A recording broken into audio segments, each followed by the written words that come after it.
Hello, welcome to the February 28th, 2024 Club Cubase live stream.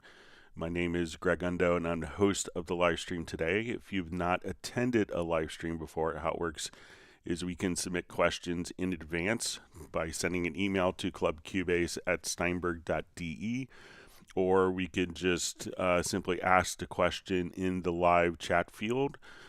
When asking questions, if you could indicate which particular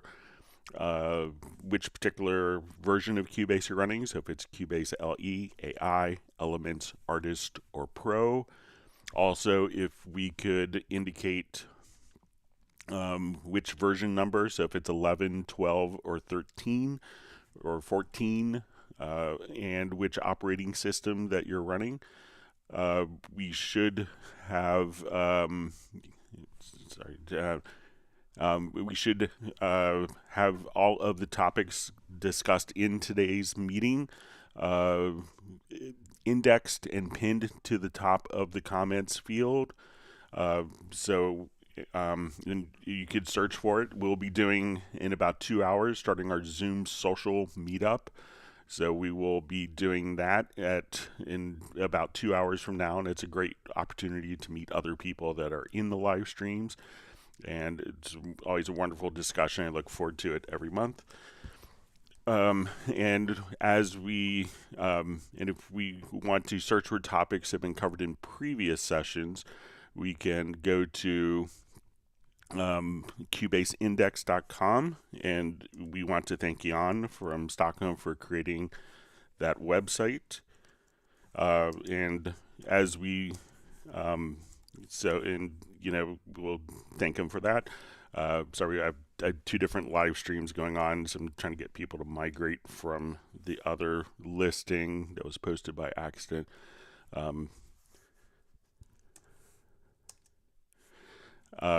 And we also have 2 people that serve as moderators for the live stream. So we want to give a special thanks to Agent K and Jazz Dude for that. We will, so they're not Steinberg employees. They do it kind of out of the goodness of their hearts, make it a better community experience. We also give Jazz Dude special kudos for his work on the unofficial Cubase Nation Discord. So we will have, so as people, want to have a great resource of a compendium of different links and articles, it's a great place to go. So once again, my name is Greg Undo. I work with Yamaha Corporation of America. I primarily focus on Steinberg products, and I'm the host today. And if you are joining us, we could simply go over and introduce yourself and tell us where you're from. And with that, we will go ahead and begin in just a second. So we see a lot of people have kind of migrated over. All right. So with that, we will go ahead and begin our questions. All right. So we see Matt Elston on. We have Dallas LaRue from Las Vegas. Sorry for the confusion having 2 links today. I just got a new computer and had to migrate everything over quickly, and one of the links was put because the computer was set on a different time zone, so kind of confused things. All right, so we see Jazz Dude on. We see Jan from CubaseIndex.com. We see Uno Memento from Finland. We see Troka, just says, "Hey, Sensei." All right. All right, we have GBSTR just saying hi from Israel. Thanks for joining us today. We have Brian Sawyer sending greetings from Beulahville, North Carolina. We see John Berry sending hi to all Club Cubase family from very sunny English Riviera. We see Tim Weinheimer from Mission Viejo, California. Thanks for joining us. All right, we see Kerwin Young joining us from Atlanta, Georgia. The artist known as Love joining us. I believe he's from New York, if I remember correctly. We see Rick France just saying hi to me and to everyone from the Pacific Northwest. We have John Costigan from Kenosha, Wisconsin. So we had the artist. John Barry's indicating he got Backbone free from Plugin Boutique. Tim K just says, congrats on a new computer. Yeah, it's kind of a hectic. I have like 36 hours to migrate all my files and get all my settings, so it was a bit hectic. So hopefully everything will work okay for the live stream. All right, and we have Eric Prem checking in from Chicago as Electric Eric. Thanks for being online. All right, John Barry just says about Backbone. It says, did not think I needed another drum machine, but it's so much more than that. Loving it. Yeah, so I think Backbone is a really wonderful sound design tool. So, all right, I know we may have had some questions that were in the other link. Let me see if I could go through some of those quickly. Okay, I think most people. All right. So we see Dwight Cunningham was on the other link, and saying hello from the Bahamas. This question was, Greg, what is the best interface for Cubase 14 as regards to inserting hardware? So, it's really, whatever. I think all the brands will offer wonderful results.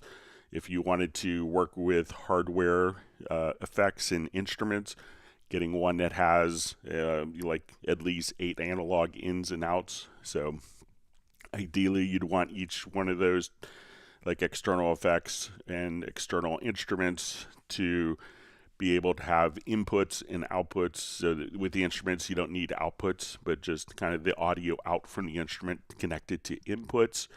If you had a large studio and you wanted to run everything as external effects or external instruments, I would probably get an audio interface that had 8 in and 8 out.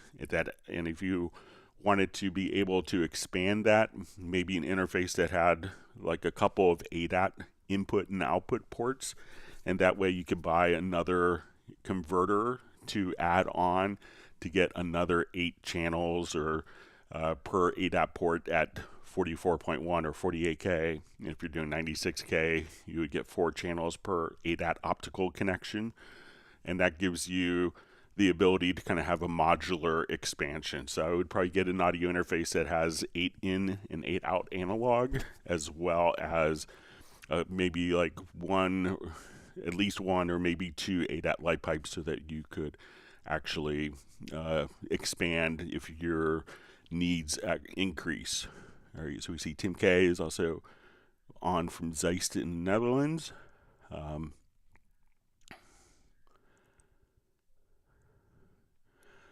All right, so we see a question from Zephaniah, who just asked, hey Greg, how do I get the MediaBay to stay on without going to the control room, turn it on using Cubase 13 Pro on PC? So if we have our MediaBay here, one of the things that we could do is that we could have, I assume that this is going to be in the right zone. So as we look in the right zone, we could have our MediaBay or the control room, and we could kind of toggle back and forth. But both of these can actually be run as separate windows if we don't want to constantly toggle back and forth. So if we go to the studio menu, we can choose to open up our control room. So we could kind of change the width of the control room and our height and so what we could do is just simply move this directly to the right. So I could have my MediaBay here, and let's open up the control room, and I will now just kind of right click and say always on top. So now I could navigate my MediaBay and still see my control room. If we wanted to come over here, we could say, okay, I want my control room. If we go to our media menu, we could see our MediaBay and just have that anchored directly here. If you wanted to have a smaller like loop browser, and we could choose for these to be narrower as needed. So if we wanted to resize these, we could say, okay, I want to be able to access all of my loops and have my MediaBay here, or take my MediaBay and see my MediaBay there and see the control room as a separate window. So we would just kind of come right over here, choose our control room, and then we could kind of see both at the same time if needed. All right. All right, so we have Duesenberger just says, how are topics handled? At the moment, I'm dealing with the problem of syncing audio files and MIDI files. I'm using Cubase 14 Artist. So, generally you could ask any particular question that you have. So let me know if you have an audio file that maybe has, like, you don't know what the tempo is and the MIDI is not lining up to it. If you give a little more detail, that would be appreciated. And exactly what you're trying to accomplish, and we could show you. All right, question from Ness. Hi, Greg. Can I remove a track in the mixer view? So in the mixer view, there isn't a remove tracks. So within the mixer view, what we could do is just, so if we want to go to our mix console, we could just say, okay, so within like the full screen mixer view, so if we just come over here, say, okay, let's go to our mix console. And when we go to our full screen mixer view, there's not going to be a right click to remove tracks. Within the mixer view, I think that we would need to remove tracks from the project window itself. So if you have the lower zone mix console, you could come right over here, and then you could right click on a track or selected tracks and choose to remove selected tracks like so. But I don't think it's possible within the mixer view. All right, so we see Michael Marshall was on. We see Brian Sawyer, Rick France. All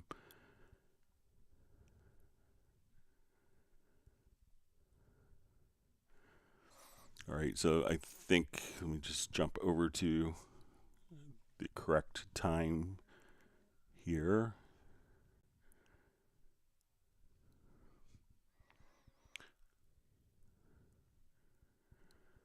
All right, and Rick had a question. Let me see if it's, and Rick's question is, hi Greg, is there a way to add a space between controls in the track control settings? You see how to group but not add a space using Cubase 14 Pro on Mac. All right, so when we come over here to our track control settings, I'm not sure if there's a space. So we'll come over, we'll right click, and we will go to our track control settings. So as we add these, so let's see if I put this in. So if I add the listen, and let's say if I put this in a particular group, let's move this up. So let's say I put it between record enable and monitor on audio track. So we'll come over here.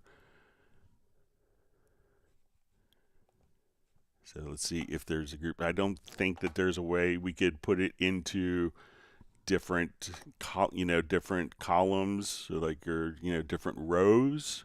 But I don't think that there's a way to add a particular space. So we could say, okay, like our edit channels, we could come over. So let's say if we put our listen, and let's see if we could put it into. So, but I don't think that there's a way. I think that all the spaces are going to just fill in automatically as we do that. So I don't think that it's possible. Or I don't know of a way to do it.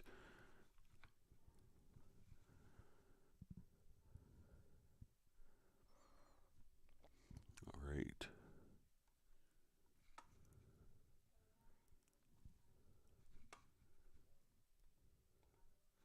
And I'm just going to paste the Zoom meetup. It was pasted earlier in the live stream. I'm just going to paste that another time here very quickly,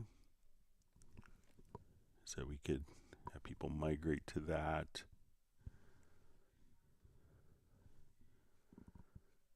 All right.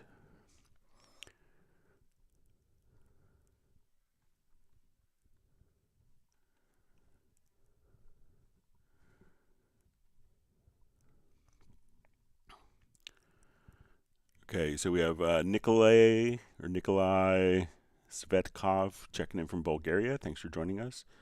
The Lie Allen Band is saying hello, Greg. Ken Allen from Asheville, North Carolina. One of my first business trips was to Asheville. It's a beautiful city.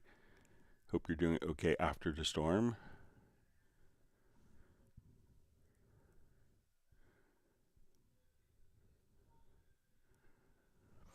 Okay, we see Rick France just also says, also it would be nice if there's a way to add space on any toolbar between groups.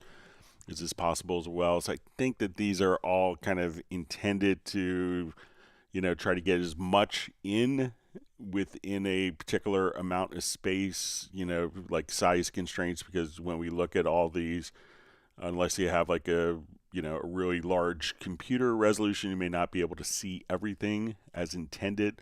So I don't know a way to kind of add like a spacer between that, but I'll pass it along as a feature request.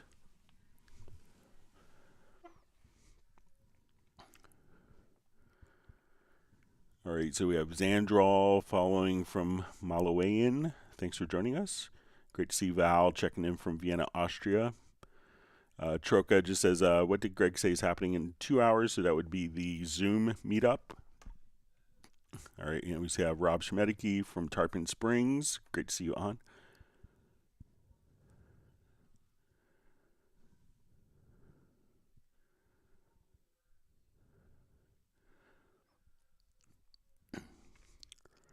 All right, so you see my first question today would be, I have 2 macros that need to be reassigned. Trim events to MIDI notes is 1. So I don't think I saved my macros from my other computers. I may have to watch the live stream or work on that macro again. But if you wanted to assign that particular macro to a shortcut, what we could do is if you go to the key commands, and as soon as we come over here, so let's say we have our macros, and now what I want to do is we'll see under macro, and then we could assign the key command for that particular macro right there. And if you need the macro, you could watch the previous live stream, or I could have it for Tuesday's live stream as well. All right, great to see Stefan from Sweden. And Flyby's also saying to reduce breaths is the other one. So it would be kind of the same concept for assigning the keyboard shortcuts. So you would just go to your edit, to key commands, and just go to the macro, and then you'd see the macro listed here, and then you could just enter in the key that you want to trigger or execute those particular macros.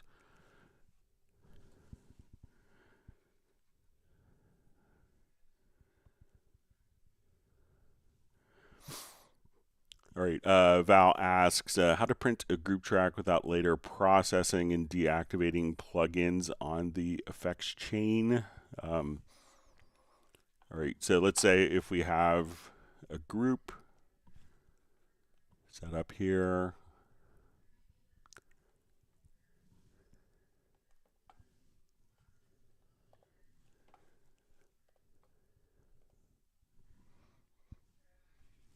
Okay, so let's take our group track.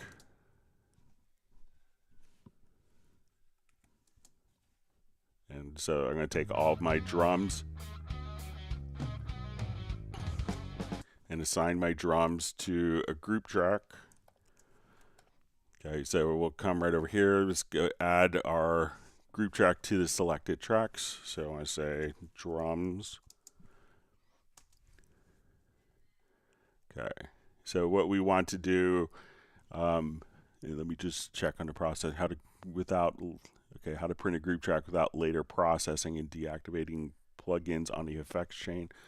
So let's say on our group track, I'll just move it here for now, and what I want to do is let me just put an effects chain preset. So I'll come over here to presets, we'll do track presets, audio, and let me just look for drums. So we'll say a drum bus. So I'm going to put this plugin on there. So let's say, let me just put it different. So let's say we have more processing going on here. So if we wanted to print, so let's say we now have all of our drums going to this effects chain. So if I wanted to take like the whole, if I wanted to print the song with the effects on the bus, what all I would have to do is come over here, and we could choose to export audio mixdown. So we'll call this, and we could just say, okay, I want to take my group channel only, so I don't even have to go into multiple, and we'll say drum group. And if we want to include the effects, that would automatically be done, and we could choose to create an audio track. So I set the left and right locators around the entire song. So now when we export, I say export audio.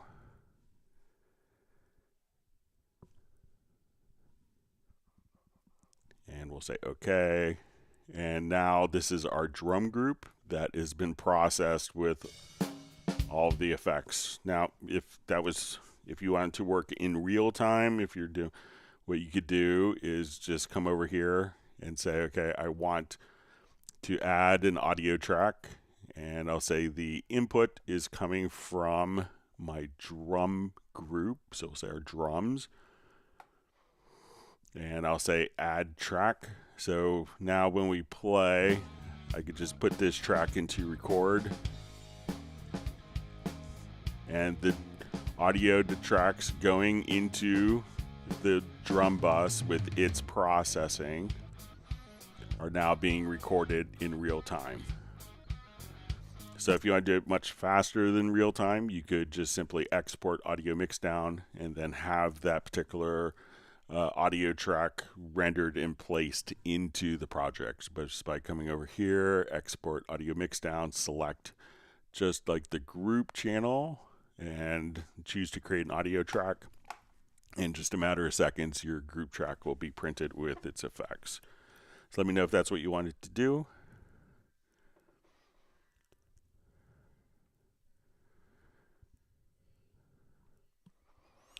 Great.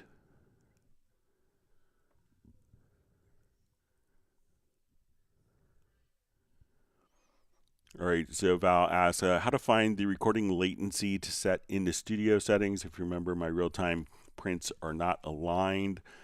So one of the things that you could do is anytime that we have plugins that are on a particular track, so if we kind of right click here, we'll go to setup sections. You could actually see what the latency is throughout the entire signal path. So if I put, let's say, on this particular group channel, we can see that there's 2 milliseconds of latency. If I add, let's say, kind of a heavy duty plugin, maybe like the vocal chain, at that point we could see the latency automatically calculated right here. And we could also see that when we go to our mix console. So if we wanted to come over here, we could kind of right click in the sections. You can set up your sections and see the channel latency kind of throughout the entire signal path here. So if you needed to compensate for that, you could see what the latency is on each channel. So that's how you could determine. All right, we have Troca sending love from Porto to everyone.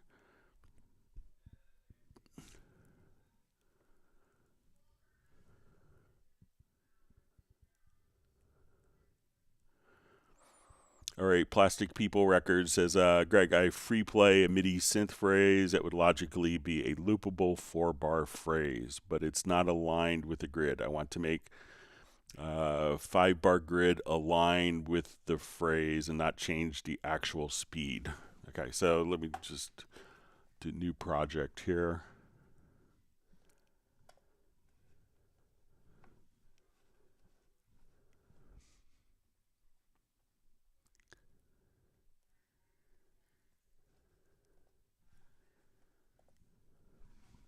Okay, so I'll just add a quick instrument track.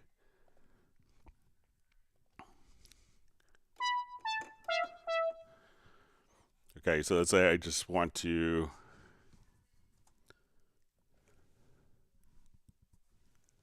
let me just come over here to my control room. Okay, so I want to take something that's like 5 measures and make it 4 measures. So let me just...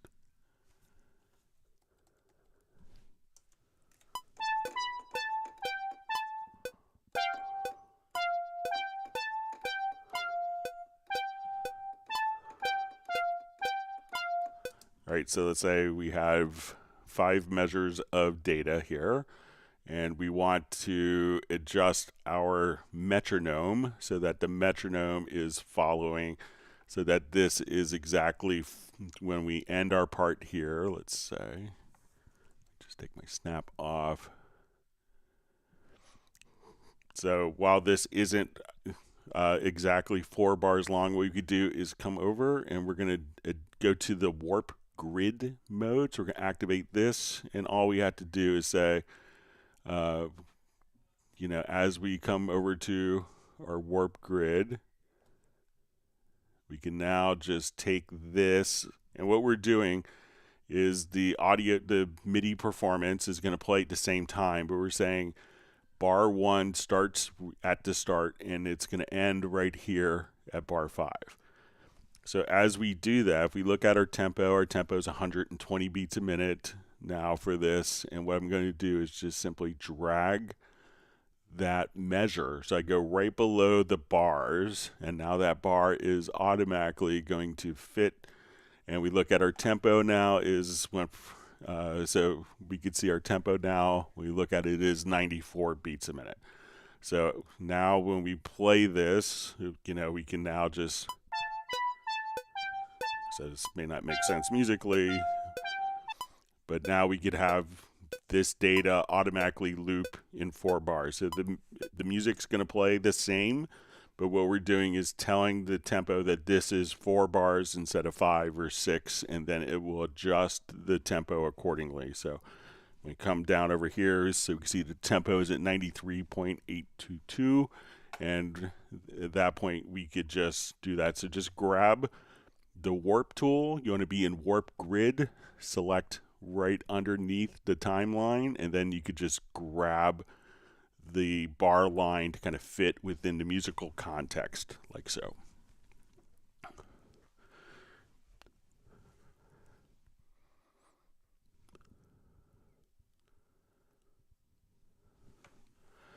All right. Andrew Fox asks, hi Greg and all from Ireland. Thanks for joining us. Is there a way to have the same VST instrument in multiple folders when choosing instrument on an instrument track? So I'm not sure if you want it to, so let's say if it's going to be in multiple folders. So I'm not sure if it is when we go to, let's say, add an instrument track, that when we come here that we want an instrument to be in 2 different folders here. So if you want that, I think we might be able to do that utilizing the, let's go to our plugin, VST plugin manager from the studio menu. We're going to, let's say I want to go to my VST instruments. I will click right over here. We'll say, I want to copy the current collection. So we'll say copy. All right, so let's say I want the grand, so let's say in sampler, I want Groove Agent to be in the drums and Groove Agent to be in sampler. Let's see if we could just drag that over. So now once we do this, so once we kind of click on the plus sign, we could choose to copy the current collection, and this is just an order of how we can organize our plugins for us. So we could add folders, but this way we could have the same plugin. So we could have Groove Agent in as a drum instrument as well as a sampler. So we could just kind of just drag this one instrument into multiple folders like so. And if you want to change the order, so let me know if that is kind of what you want to do. But again, start off by going to your studio menu to VST plugin manager, and then you'll have the default, but you could just simply come over here and and copy the current settings, or just start from scratch and organize all your plugins however you need for your work. Right.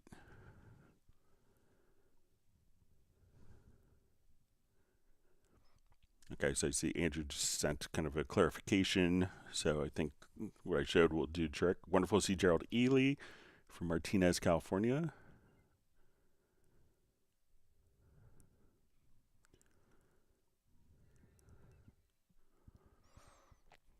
All right, so we see Plastic People Record says continued also, so that when the rest of the project grid spacing is the same. All right, so let's say, I think if we come over, so let's go back. If we wanted this same grid spacing throughout the project, I will come over here. I think if we hold down, we might have to hold down a modifier key, maybe Shift, and let's see if that will. So when we hold down the Shift key, we can see that as we do this, that tempo will be automatically scaled to all of the tracks. If I just move the particular tempo here, we have this tempo set for this event, but the original tempo will still be preserved afterward. But holding down the Shift key, I could just come right over here and adjust, and then this tempo that we've set here will be constant throughout the rest of the song until it's changed or altered.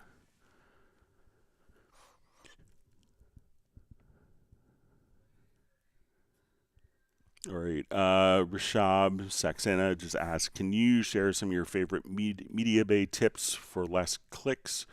So be aware that, a lot of people may just kind of search for different things, different aspects. So if we open up, let's say, our MediaBay window, so if we come here, we could just say, okay, I want to go to my MediaBay window. So I think working with favorites a lot. So let's say if we're coming over here, we're on our VST sound, and I'm going through the Anima instrument, right? So let's say I'm just kind of auditioning sounds. One thing that I think a lot of people don't necessarily take advantage of is everything will kind of start off with like a generic kind of 3-star rating. But let's say, man, I really like this one. That one is good. So I could, or I hate this sound. I really don't like this sound. We could just adjust the ratings accordingly. So now one of the great things that you could do at MediaBay is just come over here and say, okay, I'm looking for 5-star sounds that are in Anima. I'm looking for 4-star sounds or 1-star or higher sounds. So being able to utilize your star in the rating systems, I think a lot of people don't take advantage of that. And that way, like, when you first get a plug-in, like the old days we would get a new synthesizer and we go through like all the sounds, like, oh, I love this one, or that one's okay. I could use that layered with this, or that one is just awful. Go through like the MediaBay and then just simply search by ratings once you kind of get that set up, and then you could kind of weed out a lot of stuff that you may not use in projects. So that would be a MediaBay tip that I would share. All right, we have Jamie K from Jameson from Canada. Thanks for joining us.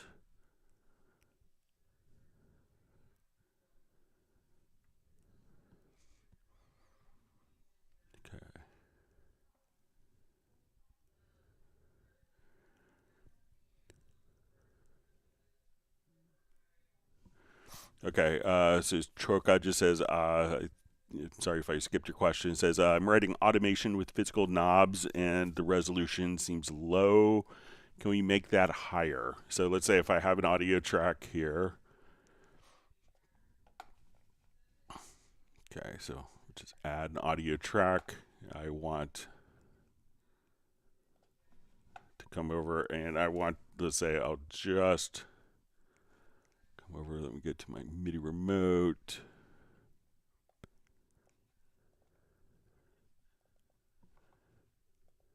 And I'll say mixers. And now when I move this, let's see, So I move this fader. We can see that this is automatically going to be written. So I'm going to come over here and just write some automation. So say I just go kind of crazy moving. And now I stop. That we may notice that this automation can get a bit truncated, but if we go to your automation panel, which you could hit F6 to open up, and we go to settings, there is an automation reduction level. So you can see the reduction level here is set to 50%. So and try it again. You can come over here, hit F6, or go to, I think you get it from the project menu, to the automation panel, to settings, and then you could adjust the reduction level here higher. So if you wanted to represent everything that you wrote with kind of higher precision, you could just choose 100% right there.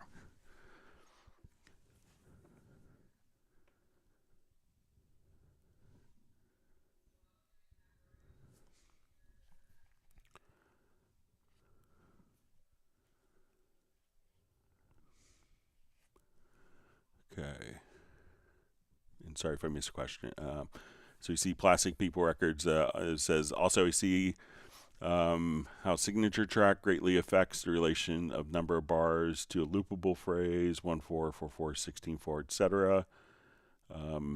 So yeah, so depending on what your count is, so probably the most common count if you're doing kind of loopable things might be 4 4. That's probably the the vast majority of popular music is going to be 4 4 time signature.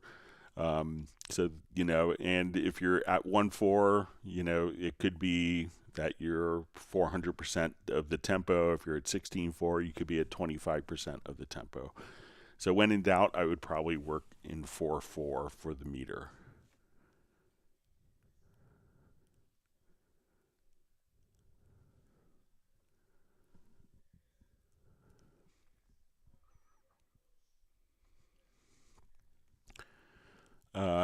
All right, so we see Val just says about the group track render. Is it possible to set a macro to export to select a group track, import it, and then deactivate the plugins on the group track? So since the group track itself doesn't have any data, so there's not anything necessarily to select. So it's, unlike a particular, so if we have this, so let's say, we have, let's say our group here, and I'll just put something obnoxious on a group. So let's say on our drum group, I want to put, just so we could hear it, let's say a flanger. So I'll come over here.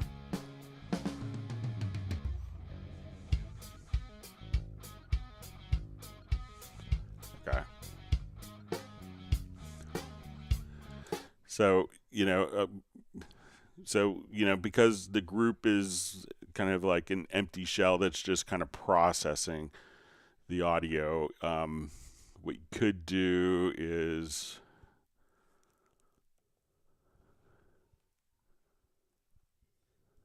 you probably could make a macro. So one method could be to, let's select all of the events and go to a render in place. So, and if we, or I'm going to select all of the tracks. So let me just, I think we could do it either way. So let's say I want to come over here and go to my render settings. So I want to do a complete signal path. We could mix down. We'll call this drums. And then, so let's say we might be able to do it this way. So let's say if I want to select all of these tracks,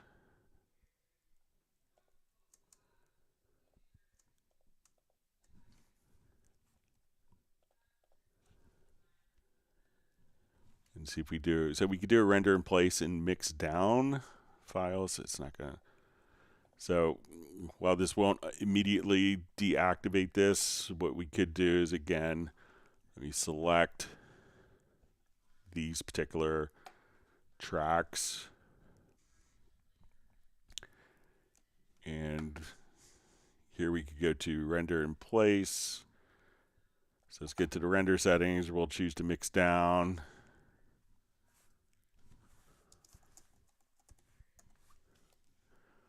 So now as we render,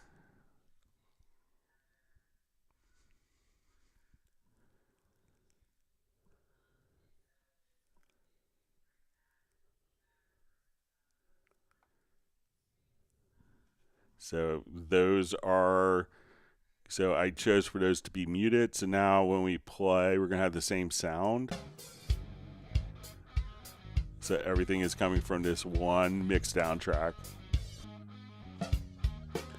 And since this isn't going through the drum bus, it's not going to do processing. If we go to your preferences or settings and go to VST plugins, and we choose to suspend the VST3 plugin processing when no audio signal is present. So if that's turned on, now that the drums are, all the plugins in the drums are in essence not doing any real-time processing. So you kind of get the same benefit just by selecting render.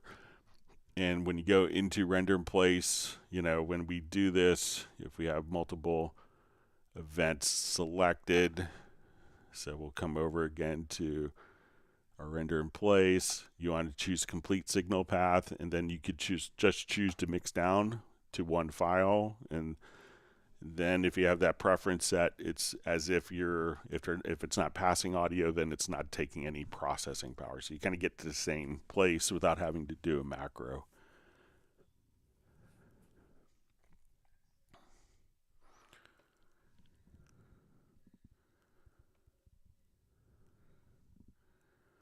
All right, Eugenius Beats, how can I get the hit point detector to detect all hits for trap, like hi-hats with triplets? It only detects about 85%, so let me just try.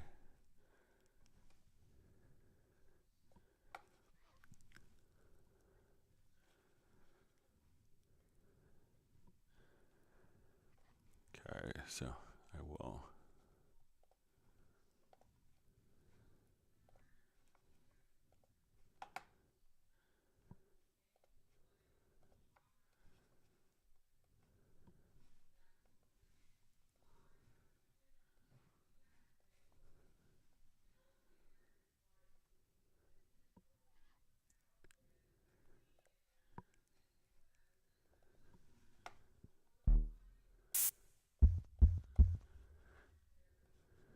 Okay, so I'll just.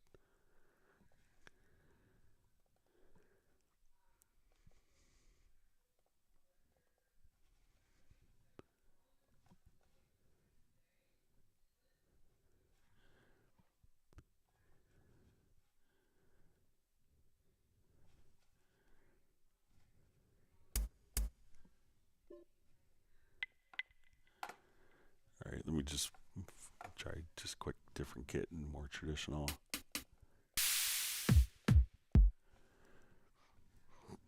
Okay, so let's say I want to do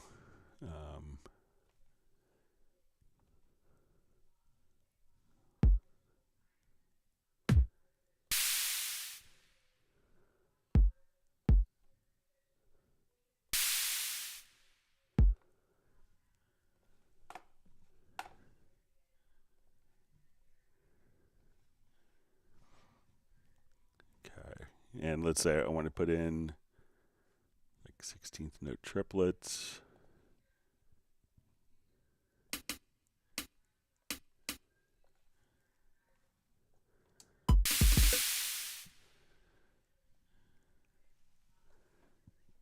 Oh, sorry.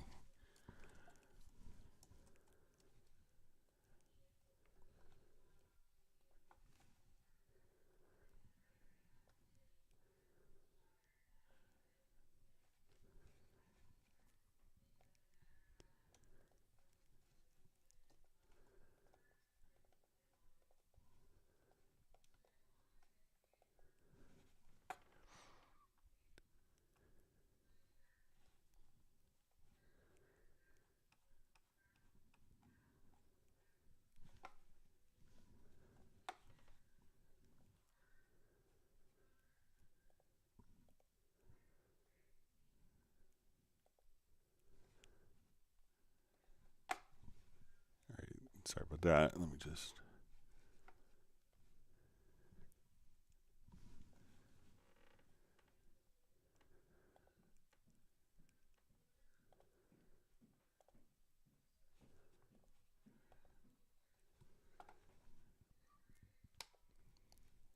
All right, I'll just.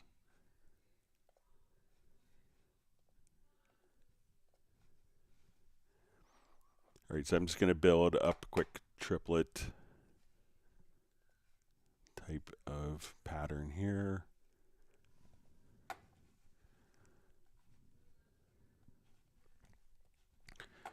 Okay, so let's just.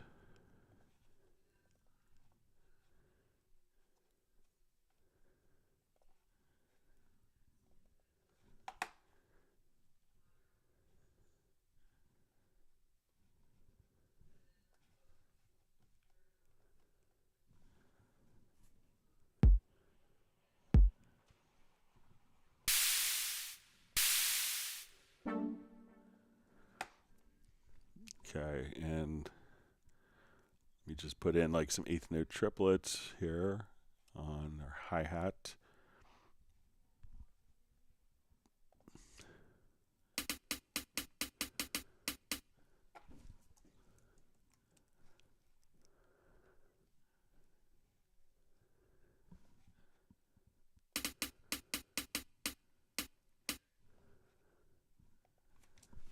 All right.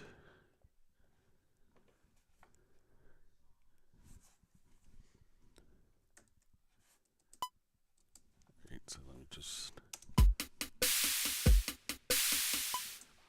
All right, so let's say we have this. I'm going to just quickly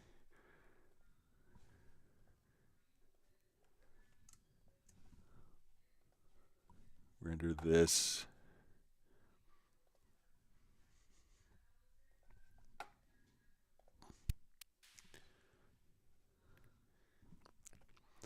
Okay, so let's come over to our hit points.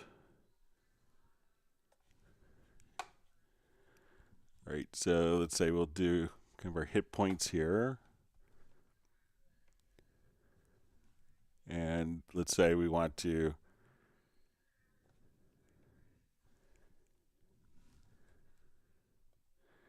so, you know, when we come over here, so we could adjust kind of the musical sensitivity. So a lot of people miss that, but you could always, I think if we just want to add the hit points in,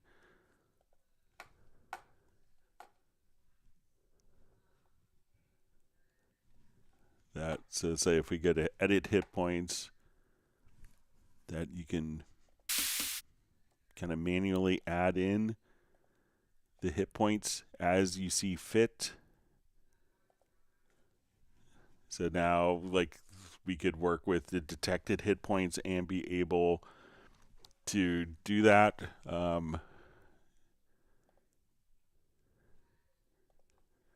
So you might have to, if it, you know, like when we did that, it was automatically kind of picking up the triplets. So, but there, you know, depending on the music, you know, you can just come over here while you have the edit hit points just to kind of add in hit points like where you see them fit so that you could quantize the audio and match it. So you may have to enter it in, but there isn't, it's not necessarily, but you know, you could also choose kind of the intensity and the threshold that you're working with. So make sure that a lot of people miss the intensity overall, so that could help. But once you're there, you could just click and add hit points where you need it to also.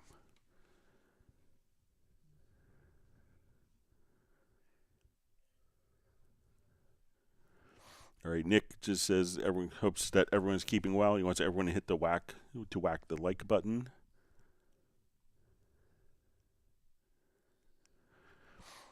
All right, Quellen asks, hello, Greg. If I buy a URC interface, can I use the DSP plugins only for monitoring? So you will get an advanced, you'll get a DSP like effect suite. So like you may notice that when I go to a particular plugin, so let's say if I come here, that when we go to like dynamics, that here we could choose, there's native versions of a lot of the plugins. So you can see we have the morphing channel strip.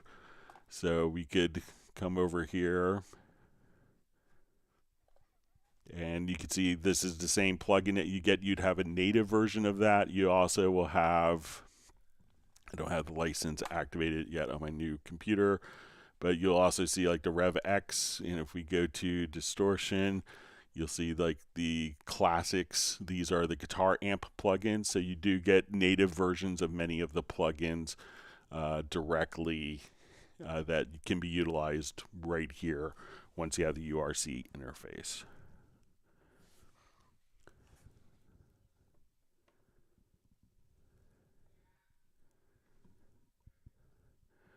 All right, so you see from Val, it says, do I need to add the latency numbers together, like in all channels, including the following group mix buses? You know, I would try to make sure, like when you go to your studio setup first, that when you go to like the advanced options here, that you automatically make sure that you have this checked as well, the adjust for record latency, and that might automatically calculate it for you. All right, so we see Matt Gloss checking in from Oxford in UK. Thanks for joining us. I'm going to go ahead and paste the Zoom link. We'll be starting about 1 hour and 7 minutes.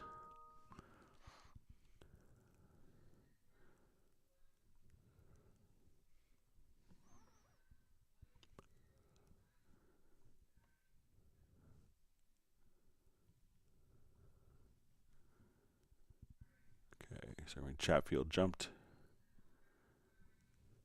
Okay, so Plastic People Records asked, when are we coming out with the collaboration album? Says this says, sorry, keep testing Greg on the spot. Free no click synth skills. Yeah, so I could play out of time just as good as anyone else. When are we coming out with the collab album? So yeah, we should do. So there is one project I play bass on that you see Michael Teams, Pablo, and Gareth are involved with, called Hot Mess. But yeah, it'd be great to join us on the Zoom meetup, and we could all help each other out with parts of doing recording. So, all right. So we see Plastic People Records says Shift key. That's why. Awesome. Great. Thanks, Greg. So.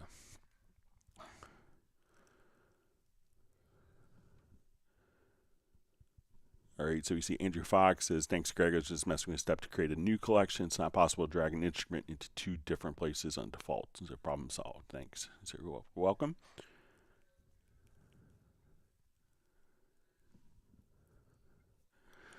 All right, so Hood Known asks, try to download Xtreme for Hallion Sonic. Supposed to be free. And when I open up Hallion, Xtreme shows a library with a red X and won't load.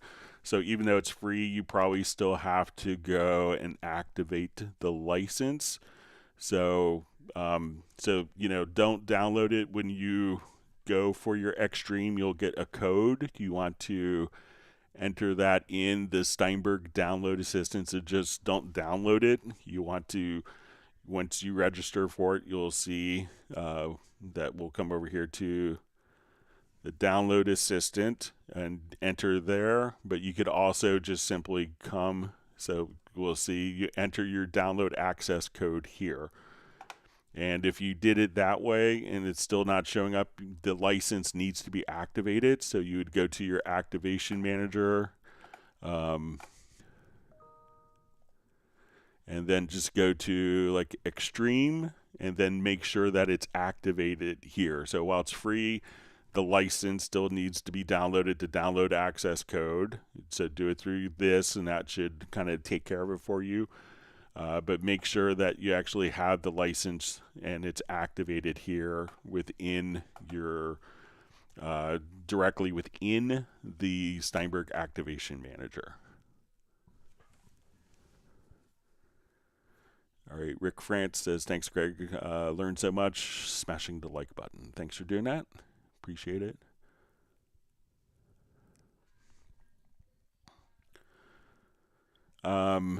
So you see, hi Greg, I'm still using Mac OS Monterey on my MacBook Pro. I should upgrade it to Mac OS Sonoma, Sequoia. Which ones are compatible with Cubase 14 Pro? So I was running Cubase 14 on Monterey until this week, until yesterday when I shipped my computer back to the office. So currently my new computer is on Sequoia. So if you see that's not compatible, like in the minimum system requirements, it could be that it is simply wasn't tested. So I ran it fine on Monterey. So, if you have doubts, try the trial version. So I don't think that you could get anything other than the latest operating system, so which would be Sequoia, which I'm running. And that all seems fine, but you could try the trial version on Monterey. I was running 14 on it for since it was released until yesterday.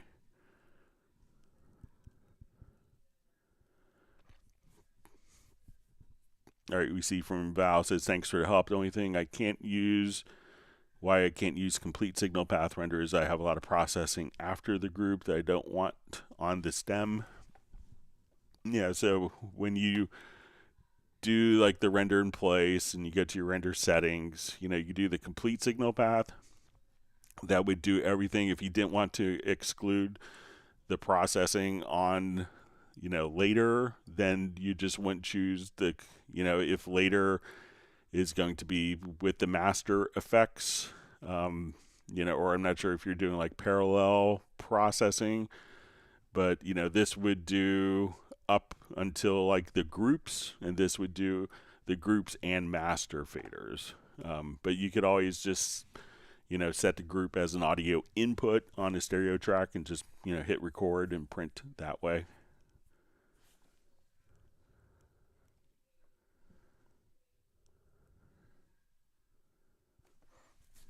All right, Peter Stett asks, hi Greg, is there another way to convert one or more imported MIDI tracks in a project directly to an instrument track without doing the most common task?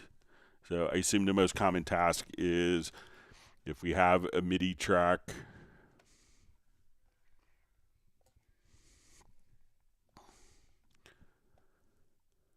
so say we have a MIDI track here and we do our 21st century composition.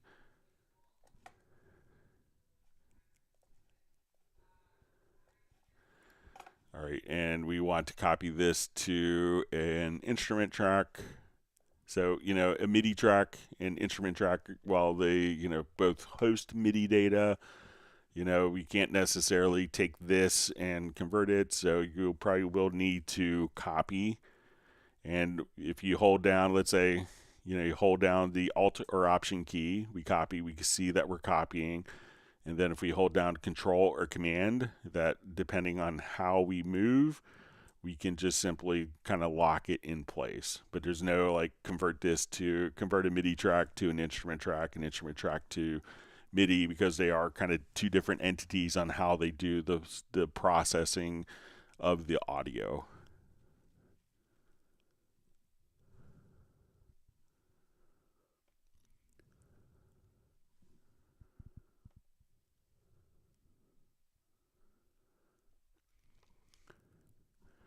So you see Val just says, in regards to rendering the group, says, I think I just need to find a way to make a macro for exporting the selected track or something. Still have to try that over the weekend. But yeah, but realize that the group track, probably doesn't have data to export. So just that's what you may run into.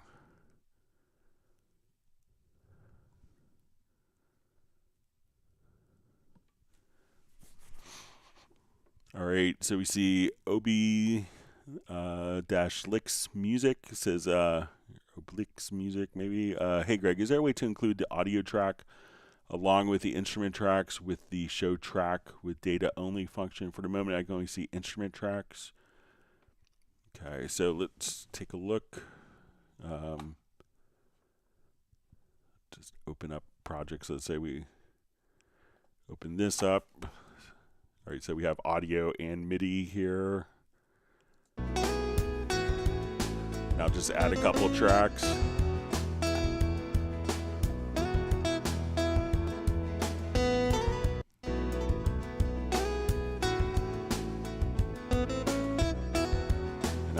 couple of MIDI tracks, maybe an instrument, set sampler track, no data.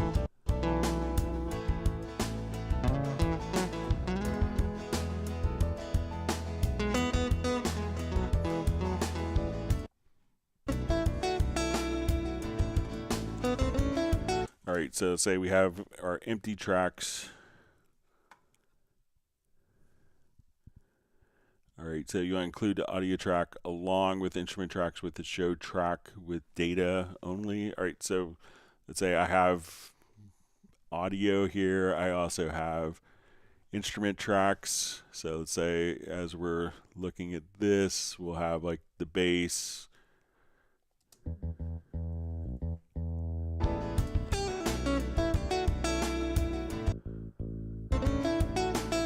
And then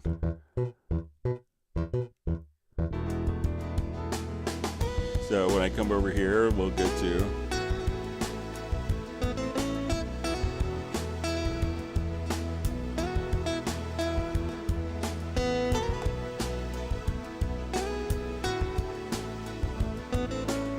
all right, so let me just see if I all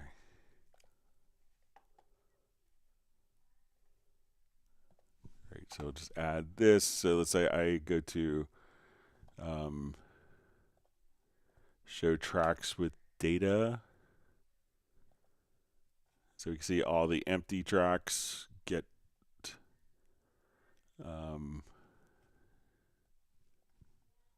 get taken care of. So we can look at the visibility settings.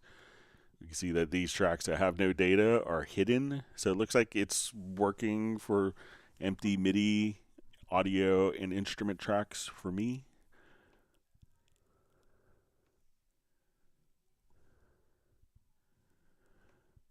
So let me know if I'm misunderstanding.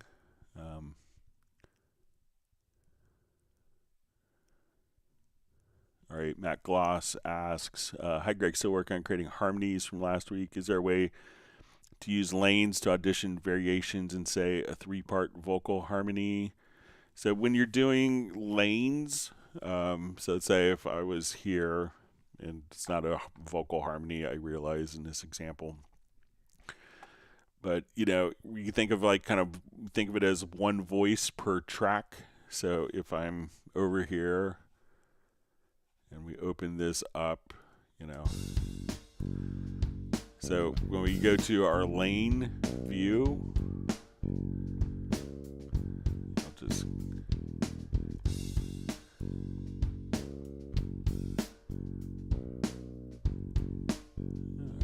see. Okay, so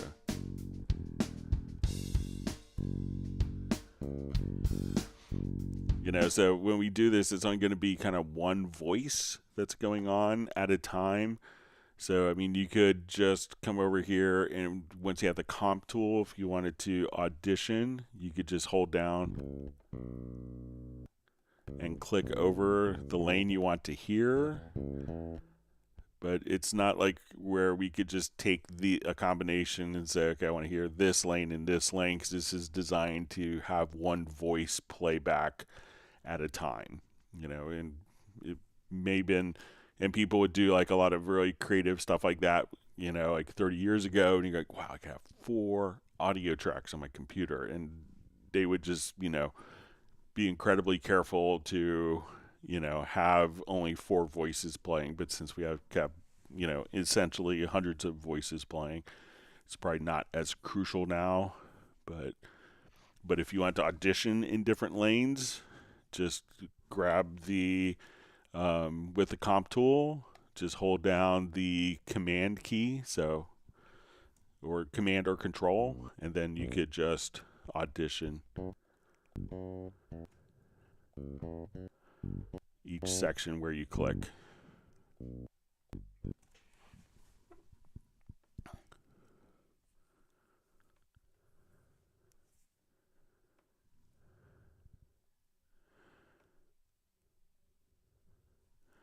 All right, so FlyV asks, is it possible to set up 2 buttons on my controller as sync and cue? And what is sync and cue mean? So I assume that sync might turn on. So we'll come over here to, let's say, MIDI remote. Let's add a new MIDI remote mapping page.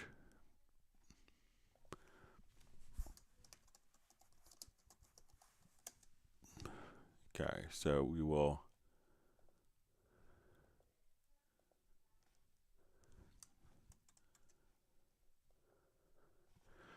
okay, so if we wanted to activate online sync, let's say from the transport, so I'll come over here, let's assign this function.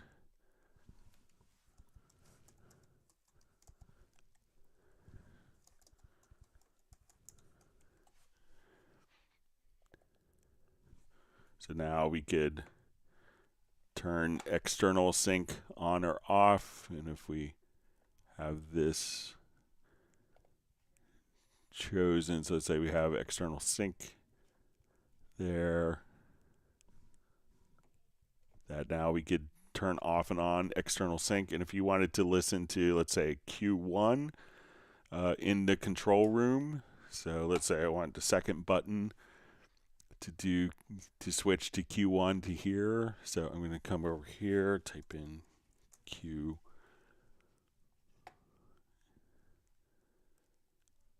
So I think if we come to our mix console, let's say Q1 enable, let's see.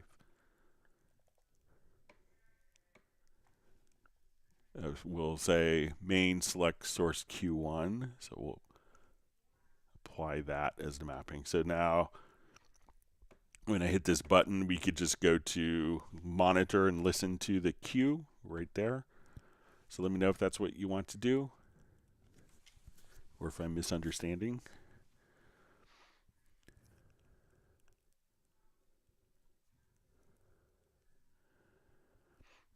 All right, artist known as love wants everyone to please hit the thumbs up button.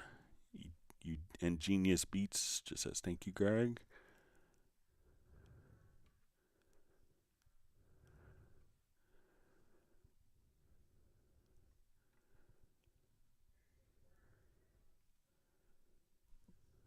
All right.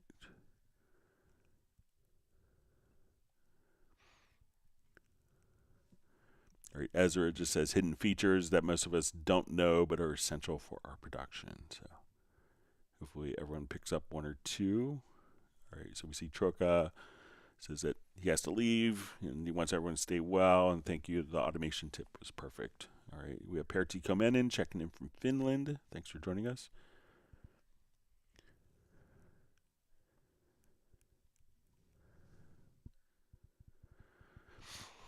All right, Jamie K asks, every time I add a new track to a template, I use it just by default assign all the sends of that particular track to the effect that is in the template, but how can I deactivate that?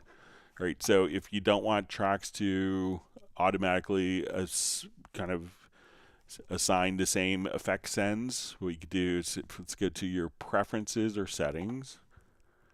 And I think if we go to plugins, we just see it might be under VST.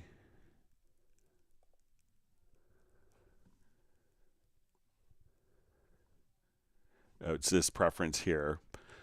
So under VST, connect sends automatically for each newly created channel. So if you uncheck that, that should do the trick for you. So that's the preference you want. So go to preferences or settings, and then you'll see VST. Under the VST category, connect sends automatically for each newly created channel.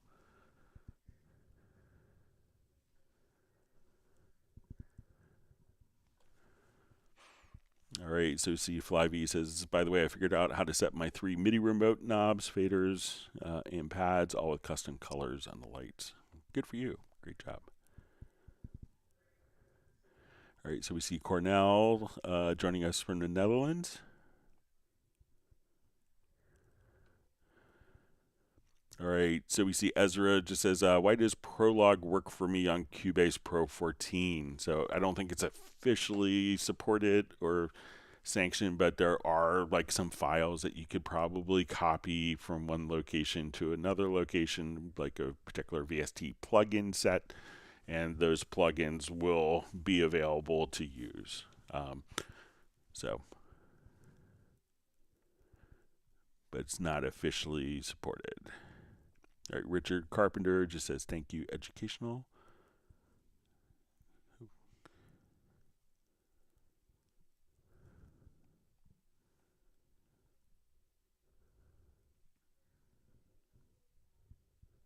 All right, let me just find my spot.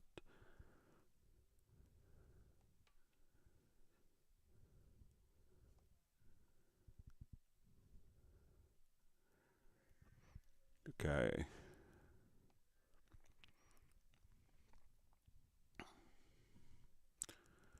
Okay, so we see OB Licks Original Music says about my question earlier with the show track with data only. The culprit was the group editing being selected on the folder. So yeah, that could do it. So if you have a number of tracks and if they're in a folder, so let's come over, jump back here.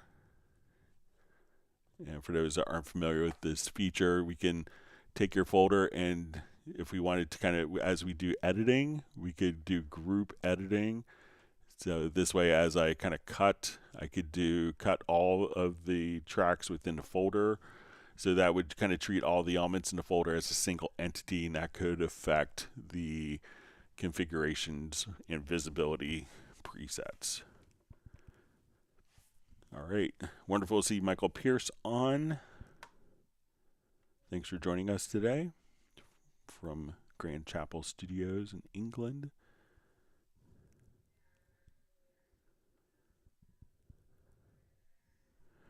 All right, so great to see Graham Witcher from Oxford. Says looking forward to seeing us in the Zoom tonight.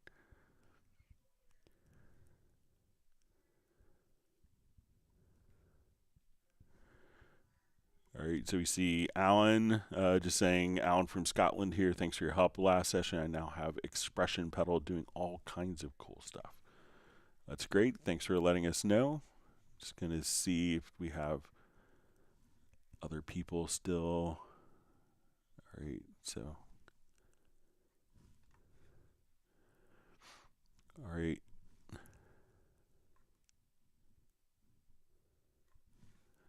Just jump back to my questions here. All right, so Bratman Studio says something weird. I had a crash last night. Now the tune only plays the drum part and none of the audio. What gives? So what I would do is just check to make sure, like, you know, sometimes check the actual routing here. So let's say if I'll just revert to this project here quickly.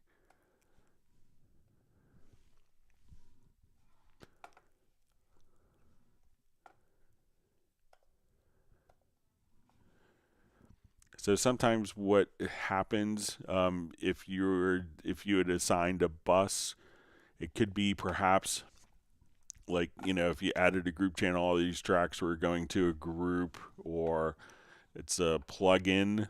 So I would first just check to make sure that the outputs, you know, if the virtual instruments are playing back, that would kind of indicate that when we go to the audio connections, that the outputs here are intact, or your control room settings are fine and working as expected.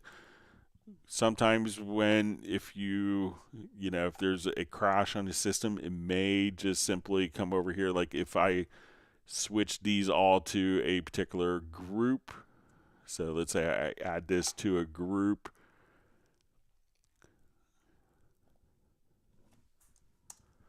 and all of a sudden that group disappeared. Like let's say that group was deleted. So I'll come over here. Let's just remove this selected track. And we'll say yes. So now we come over here. You may notice that the tracks are set to no bus because these tracks were routed to that particular group. So just look at the audio tracks and check the routing here and make sure that the routing is set to like the stereo out, and make sure that the routing is intact, and let us know. All right, so we see Milad checking in from Iran. Thanks for joining us today. All right, let's see.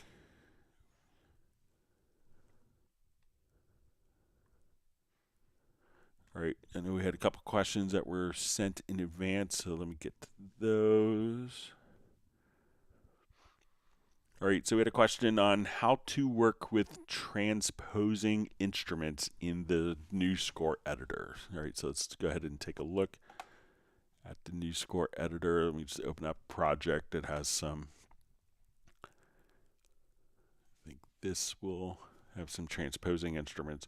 All right, so for those of us that aren't as familiar with like transposing instruments, when we're working with different instruments, particular instruments will often have to be transposed to different keys. So when a trumpet player or clarinetist, when they see a C and they play what they think is a C, it's not actually a C. So it would, it's going to be transposed. So when you say F horn, that's a transposition, that's a transposing instrument for horn. So generally you don't worry about this in strings, but when you're working with brass and winds, you always have to worry about transposing so that when you print out the music for other people to play, that it will automatically sound the correct notes for their instruments. So what an alto saxophonist plays when they think they're playing a C is not a C that you would play on your piano keyboard. So to work with this, and this has confused people for hundreds of years, and there's no real good reason for it, but it's just the way it is. So when we go and look at like a brass quintet here in our score editor, we can see that these are all like the concert pitch. So you'll hear the term concert pitch versus transposed pitch. So we can see that our concert pitch here is in E flat major would be my guess, just kind of looking at the tuba part. This could also be C minor, but we have 3 flats. So if we printed this out for the ensemble, the 2 trumpets and the French horns would be playing in the wrong key. So to fix this, if you go to the score menu, we can just come over here and do transpose pitch. So E flat, and you'll often hear this referred to as concert E flat. When you do this, is now the key of F for the trumpets, and for the F horn, it's going to be the key of B flat when we're playing the rest in the key of E flat. So if you just go to the score menu, you can switch between concert and transposed pitch.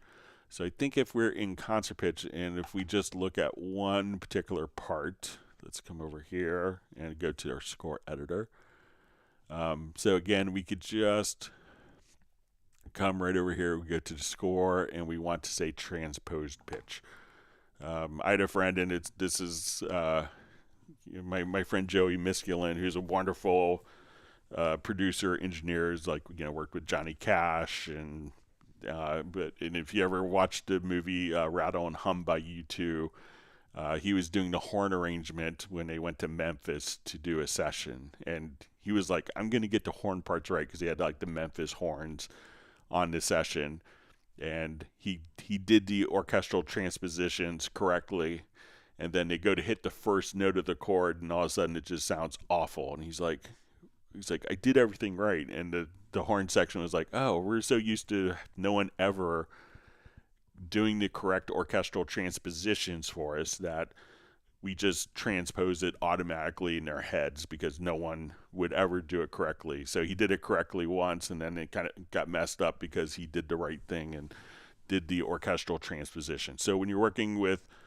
other transposing instruments will be clarinet, saxophone, tenor sax, alto and tenor saxophone, you know, trumpet, French horn, so those are different instruments that would play in different concert pitches. So to work with new score editor, it's different than previous versions. You could do it in the score settings, but now what we could do is just come over here to the score menu, and we could choose that we want it to be in concert pitch.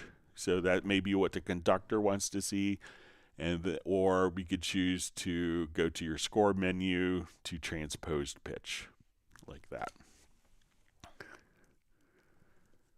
All right, just see if we have more questions that have creeped in.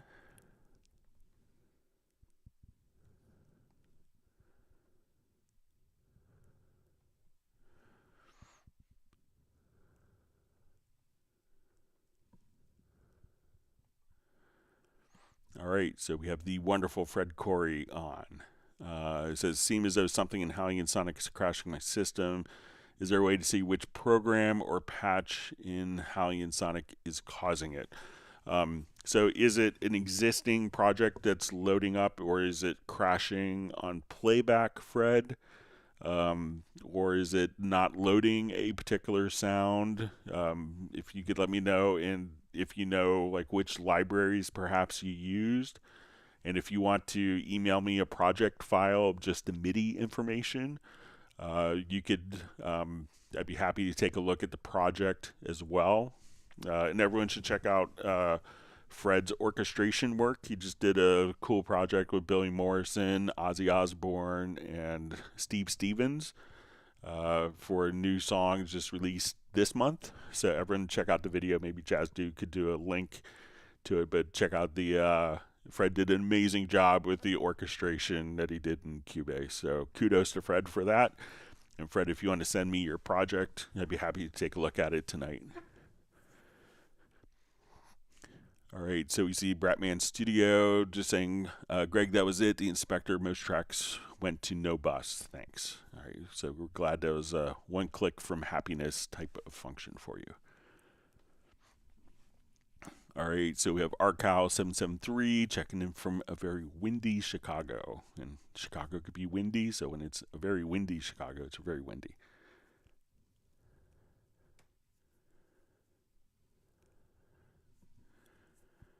All right, Val asks, can we render in place a track with ducking from a sidechain input noticeable without real time? So I'd like to print the L button maybe. So yeah, I think this came in like 12 or 13.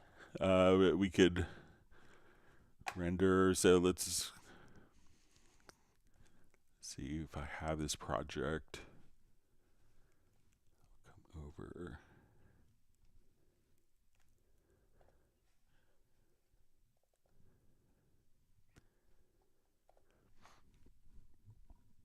So I'll set up a quick side chaining.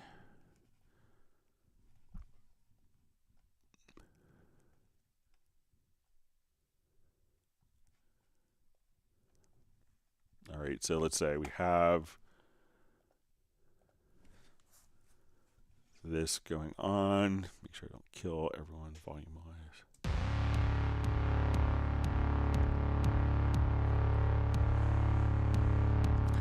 All right, so I want the kick to trigger the sidechain for the compressor on the synth part. So I'm going to open up my compressor. Let's activate the sidechain. I want this to coming from the kick. All right, so now when we do this, all right, so I want to, let's say, render in place this particular event. I will come over, let's get a render in place. We'll do our render settings. I'll choose my complete signal path. And as we do it, you can see it visually that it's automatically rendered in place right from there. So when we listen to this, we'll have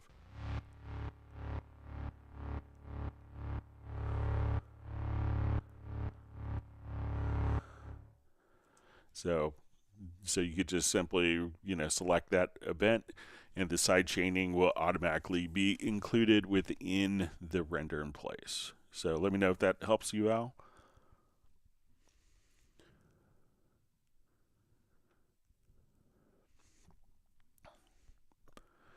All right, so FlyV just says, what can those two functions do for me? Cues 1 and 2 and external sync.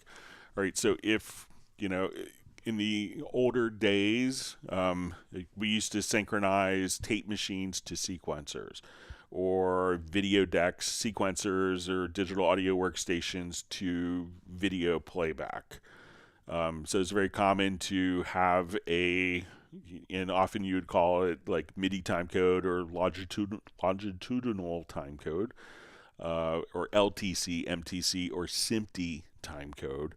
And so they would print a timecode track, and just so you have a sense of what it sounds like, I'll just add a timecode track here. So this was printed on the tape as kind of a reference.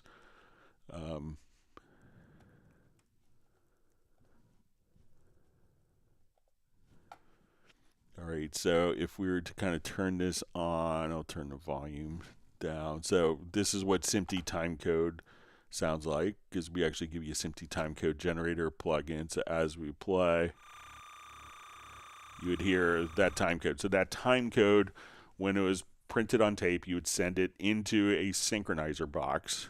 And so when you hit play on the tape machine, that timecode would be fed into the SMPTE synchronizer, and the SMPTE synchronizer was attached to the computer, and you'd place the sequencer and external timecode. So when you hit play in the tape machine, then the sequencer starts to play, and it has a timecode reference so that wherever you start to tape, it would send that timecode. And if we look at timecode, what it looks like here is we can see, okay, we have hours, minutes, seconds, frames, and subframes. So when we look at like your project setup, so let's say we go to your project setup here, we could actually set our frame rate. So if we're working with video, often, the video is divided, like we have samples like 44,100 or 48,000, 48K samples per second. Video is going to be broken down into timecode or frames. So if we're working with videos, we want to match these frames. So often what you want to do is to make sure that if you're working with external tape and you're synchronizing, that you would have that timecode. So that's what external sync does. So it's not really used as much today because people aren't utilizing analog tape like they were.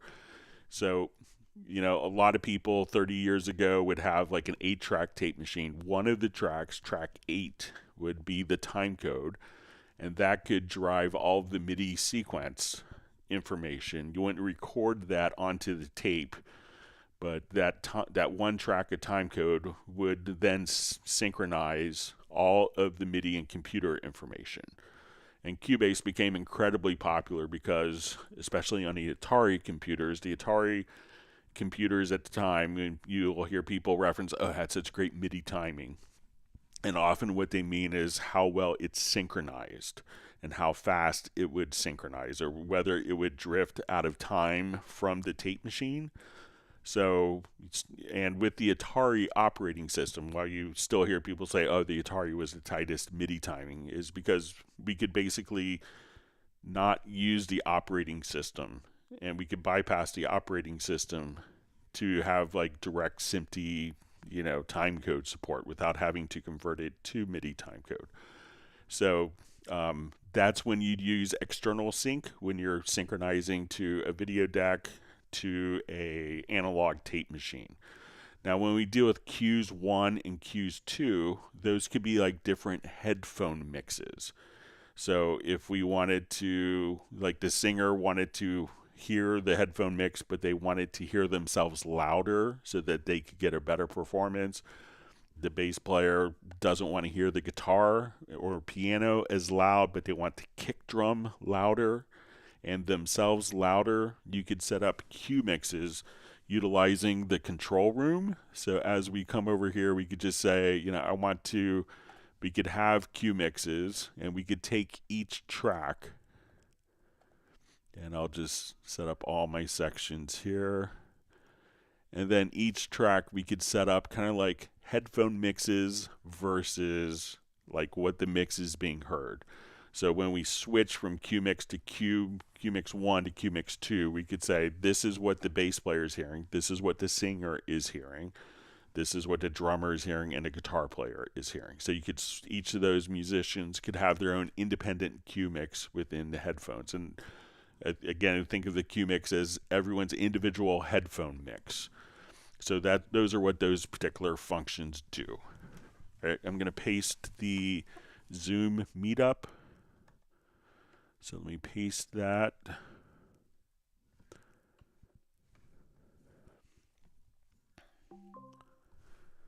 All right.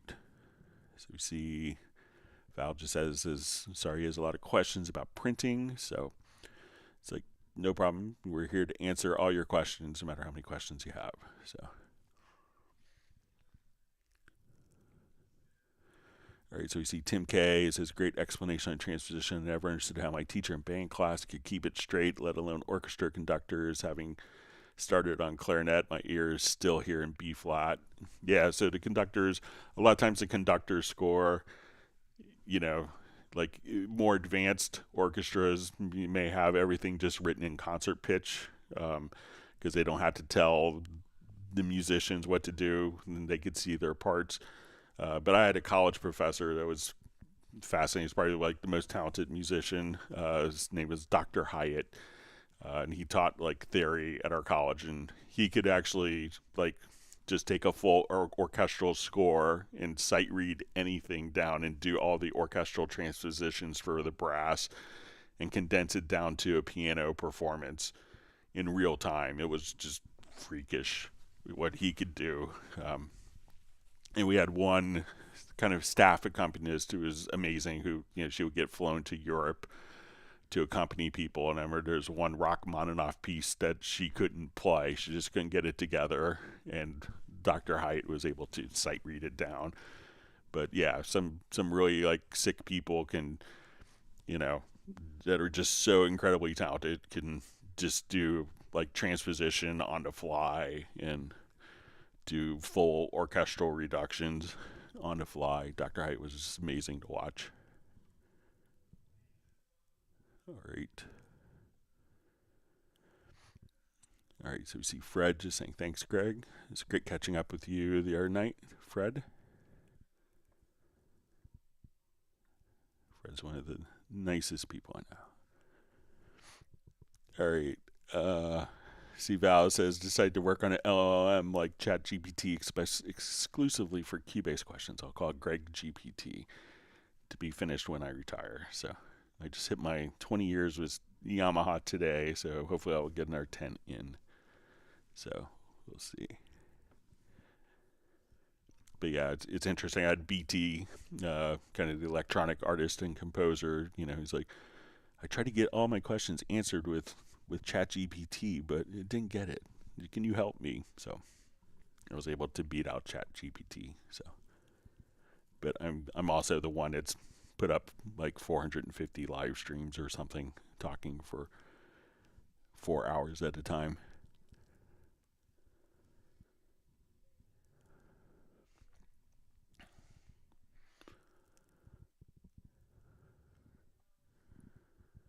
All right, wonderful to see Jeff Zabelski on. So he's doing Les Mis next week. He's doing oboe and English horn. So yeah, I have an orchestral concert on Sunday myself. So looking forward to that. It's a good program. All right. So we see Jazz Dude posted, looks like Fred's video link, maybe for the Billy Morrison Ozzy Osbourne song.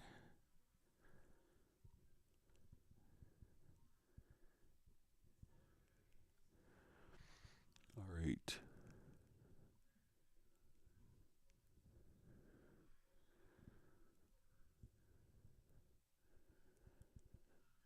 Okay, wonderful to see Gareth on. All right. See, just happy congrats on my 20 years of Yamaha. So yeah, 33 with Steinberg in April and 20 with Yamaha. All right, David M says, do you need the ID and password to get on the Zoom? So I think that link will just take you, we'll include it. Maybe as we wrap up, I will just put the password and the Zoom. So as we get closer to it. All right, let me go to another question that was sent in advance.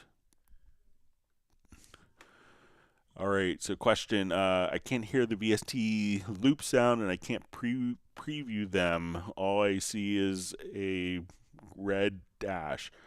Will this be fixed in the next update? So when you see, when we go to like preview our different parts,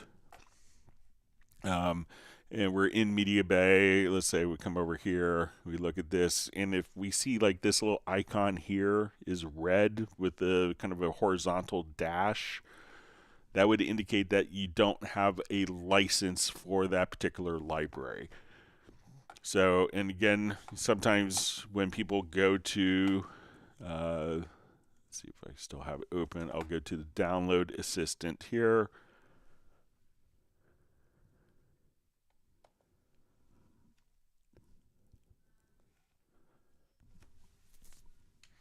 So like when you've purchased a Steinberg program, you get, you know, a number of different libraries with it, and different sound content. And this will show up under your My Product downloads. Okay, so all of this stuff is what's been derived and extracted from the download access code that's here. So if we come over here and, we see it in My Product downloads, we could install this and we won't see the red dash, the red circle with the horizontal dash. If we have downloaded it and it's in My Downloads and you still see the dash, the red symbol, what you could do is go to the activation manager and make sure that the particular license that you downloaded is activated. So you could just come over here and say, okay, we need to activate this particular license. So it may show up red here until it's activated. If you don't have a license for a particular library and you just come over here and say, oh, I have Groove Agent SE, so here's all my Groove Agent styles and kits. If you download all of these won't work if you don't have a license for it. And you will get the red circle with the horizontal dash. So just be aware that, because when you go to My Products, you say, oh, I have a Cubase license. You come over here and say, okay, I have Cubase 14. All of these libraries and content sets are part of that. But if it's not under your My Product downloads, then you don't have a license for it, and that's why the sound isn't previewing. All right.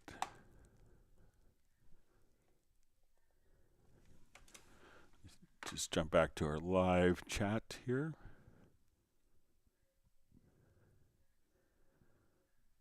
Okay. See, Miller Brown says 20 years ago today. Cool. We appreciate all you do. So thank you, and thanks for joining us from Pennsylvania. All right, we have Marjorie Holm joining us from Utah. Thanks for joining us. I used to go to Park City a lot. My mother-in-law had a vacation property there. And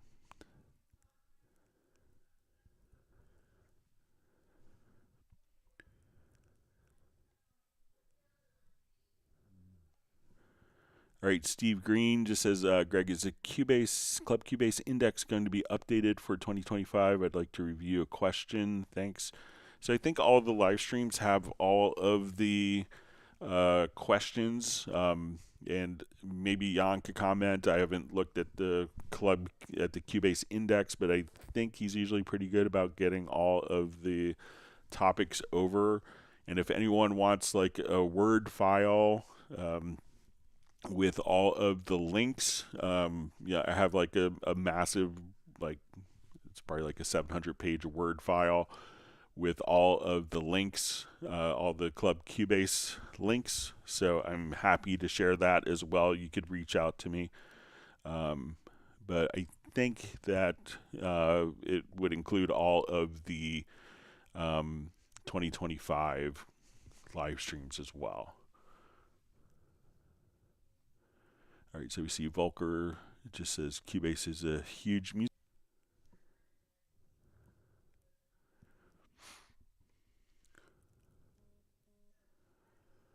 Okay, good to see another question that came in from Dandelion. Is there a way to make notes automatically trim to note length to clean up the score? So let's just jump back here.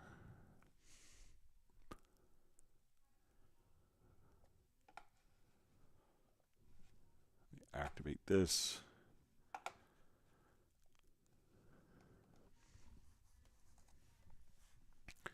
All right, so when we go to like the instruments, so we'll go to settings, and then we could actually just go to the instrument settings. And you could just choose kind of your display quantize here. We could also choose for this to be a fixed note, but you know, you could have this automatically set. So if you want to be able to kind of change the particular display quantize, there's also, you have the option of having a display quantize tool. So if you just come over here, okay, I want to select these notes, we could do a display quantize. So if you say, okay, I want this to be fixed at, half notes or eighth notes, you could just come over and do display quantize right there. So you don't necessarily have to, I think, and this could be slightly different if you were in Cubase 13 and earlier, you would see like a little black line here, or go to your notation settings, and then you could have a display quantize for the lengths. But I think if you're in 14, it does a really good job of kind of automatically interpreting in the different the different rhythmic values automatically. All right, so we see Nick just says the 2025 link is at the bottom right of the page to Steve Green. So thanks for checking, Nick. But Jan is usually on top of it. Okay, so I see Jazz Dude. Okay, I'll follow up again on the trivia prizes, and I'll send you some newer MIDI logical editors, and I'll send you the Word file. All right, so let me jump to another question. Sorry, it still hasn't happened. All right, so next question is, says, I've been working with Melodyne in Cubase 14 Pro using ARA. I finished editing the vocals with Melodyne. Then I've copied the track version and continued from there. I was thinking that the track versions with the finished Melodyne edits would be kept untouched, so I could go back to that and make fine adjustments later if needed. Turns out that when I wanted to go back to the track version, all Melodyne edits were gone. This has happened several times. So do you have to bounce or to keep the edits in a track version? So let me try just a little bit with Wavelab, and we'll see if it's an ARA issue. So I'll just come over here. Let's do just a quick new project.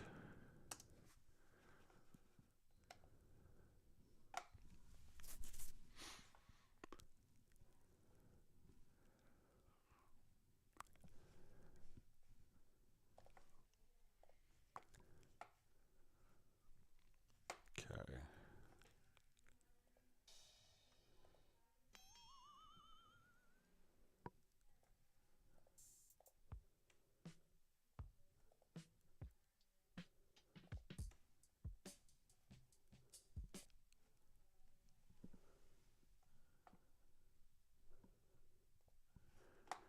All right, so let me just...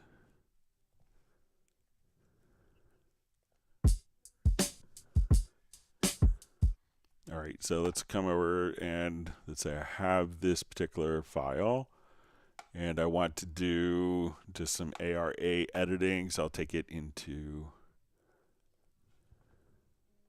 Wavelab here.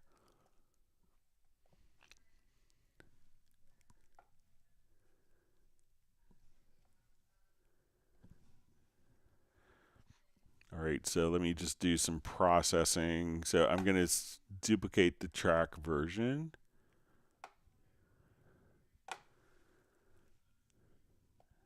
So the ARA may be like for the entire track. So let's say if I want to take this sample and delete.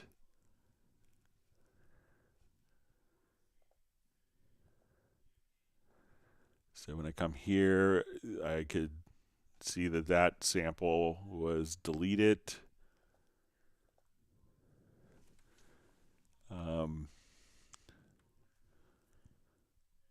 And let me just go ahead and save this.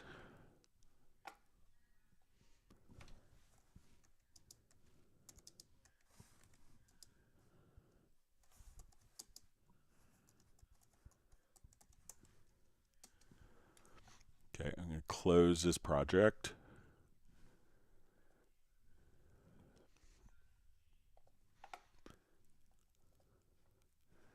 All right, so now come here. Let's get to our second track version. And we can see that that is gone. So we'll come back. So it looks like the track versions are being maintained. So, you know, perhaps it's a Melodyne issue that's not saving with that. So, but let me know if I'm doing anything differently than you. All right, next question. I've been using a widescreen monitor the last few years. I'm currently and temporarily using a standard monitor. All plugins and VST instruments I've been using still think I'm using the widescreen monitor and are set way too wide for my current monitor. I can just resize them, not a big deal, but I was just wondering if there's a way to do this in a better way than to resize everything one by one. So I think when you kind of deal with the resolutions, that it's up to the operating system how it's going to scale the particular resolution. So I think it's kind of out of our control with that. So I think you might have to do it one by one, or see if you could somehow, you know, match the resolution to see it.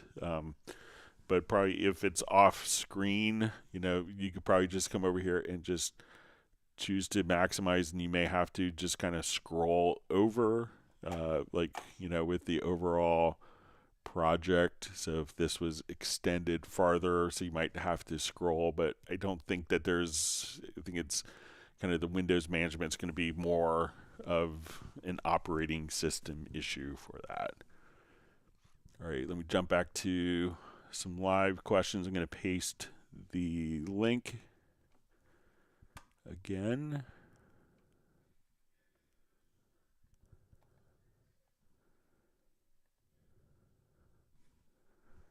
All right, we see Steve Green has found the index. It's great.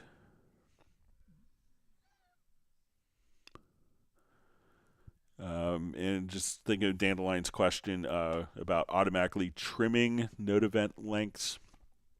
So I'll show another method that you might be able to do for the notation. So let's say we add an instrument track.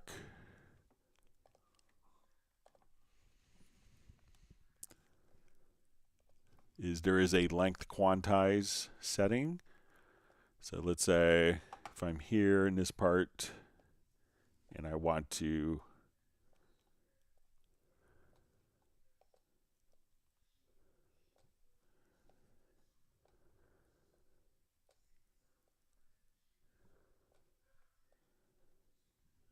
so if these notes are all hanging out just a little too long, or maybe a little too short. So let's say if I want to come over here, let's go to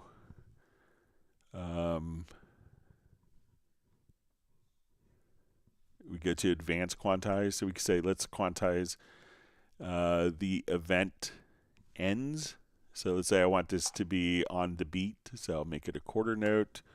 So if we come over here to quantize, we'll say advanced quantize. So we can say let's take the event ends, and we could just automatically have those notes as we see. So we can say, okay, I want these all to be roughly a quarter note or to the nearest quarter. So we could just come over here to advanced quantize. So we could do the note lengths, or we could just quantize the end of the notes. So again, just come right over here and quantize the event ends to notes.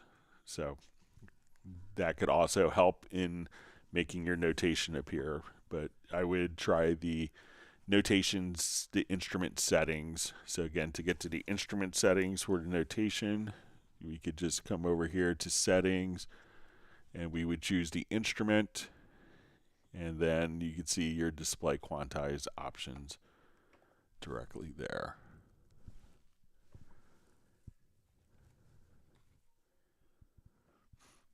All right.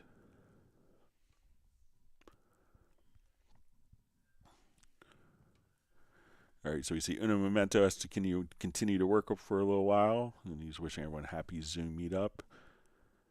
All right, we see JVI joining us, and he's working, won't be able to make the Zoom meeting.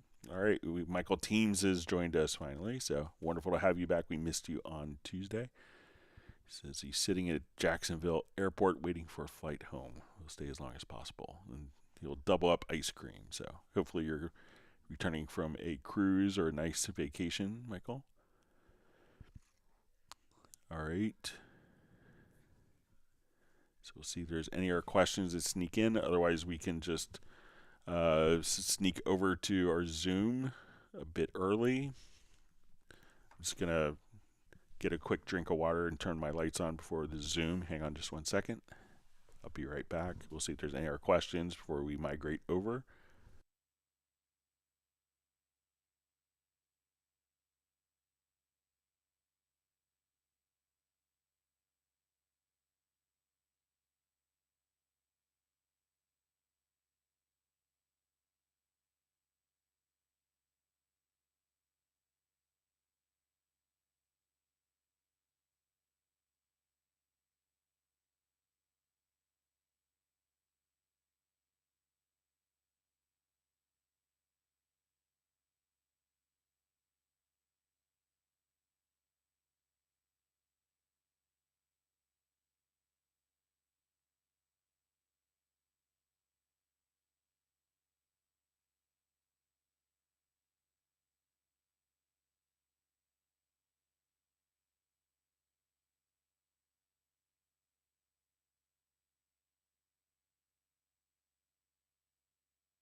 Okay, I'm back. See if there's other questions that have snuck in. If not, we'll start to Zoom a little bit early.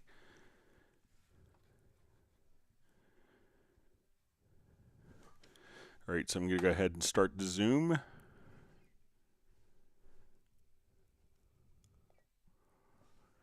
This is a great way to go ahead and meet different people. So I'm going to go ahead and start.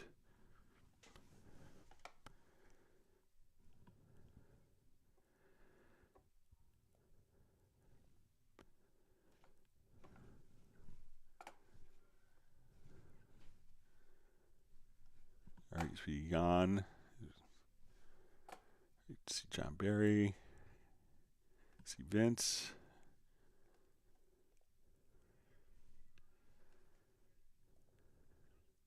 See Tim.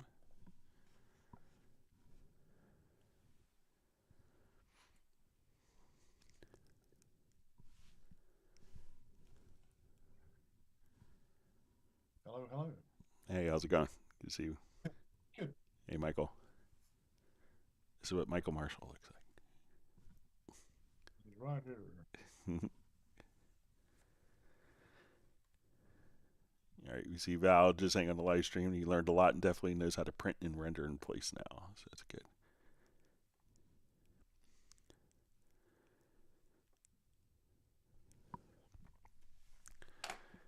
Great.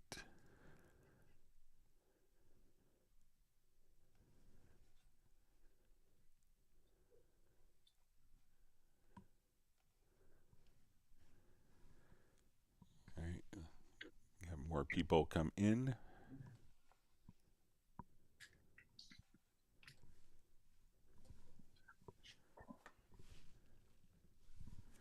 We'll wrap up the live stream here in just a couple minutes.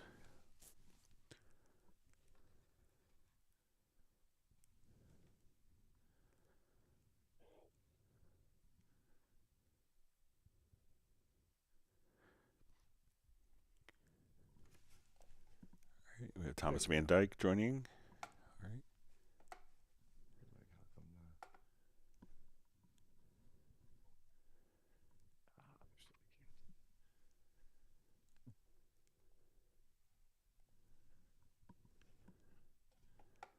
Ah, a feline. A feline. It's a buddy. Yeah. Yes, that is the cat himself, who apparently looks just like Steven. All right, let me see. Yeah, like a tuxedo cat. Yeah. Yeah. All right, so Graham Witcher. Let me see if I can get the password for Michael Teams.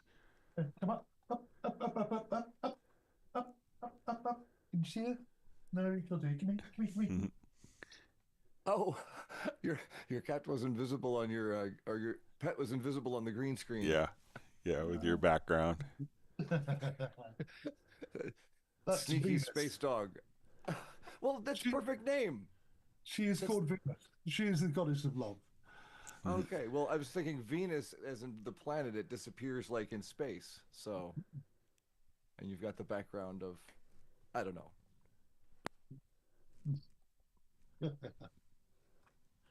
All right, so I'll type this in for Michael Teams. So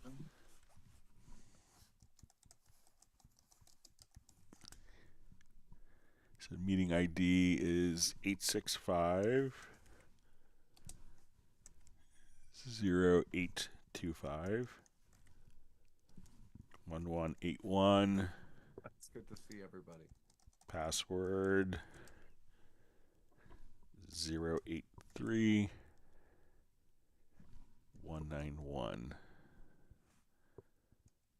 Make sure this is So sent that to Michael so he could hopefully join us.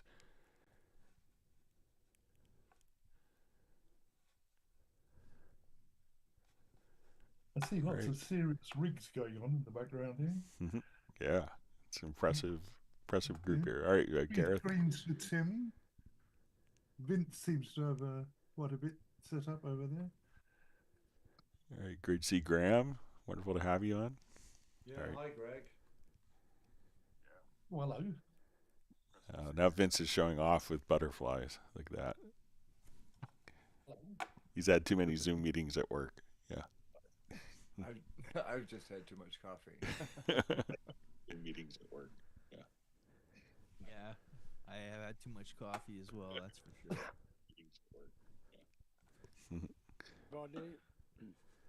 All right, I'll end the live stream here in just a minute or so. We'll see if more people are transitioning over.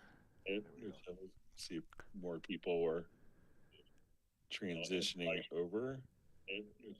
See if more people are transitioning over. I'll paste the link one more time here.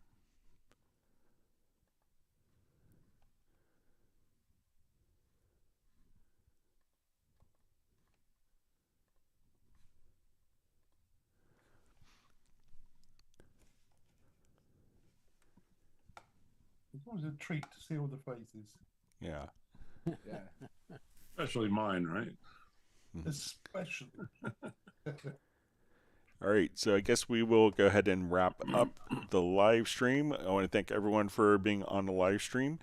We'll have our typical live stream on Tuesday, and we may be doing something like the last hour. We may migrate and do something with the Yamaha synth teams, showing like the Montage ESP plugin.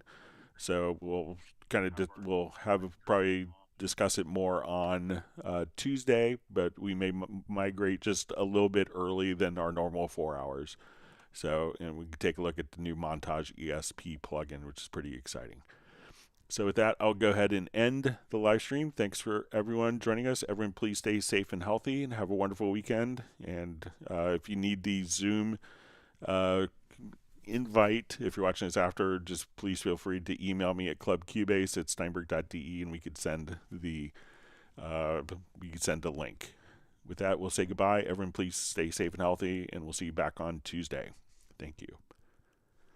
All right. All right. Vince is requesting to record to their computer. Is that okay with everyone for Vince to record? Don't Sure, worry. guys. As All long right. as we get a percentage, it's no problem. Yeah. I should have probably asked first. I want the No, that's fine. royalties. I'm passionately ambivalent, so I don't care. I want the royalties. All right. So wonderful to see everyone. How's everyone Hey, doing? Michael. Hey. Hey. Oh, there he Michael is. at the airport, eh? At the airport. Yeah. Wonderful to see everyone. How's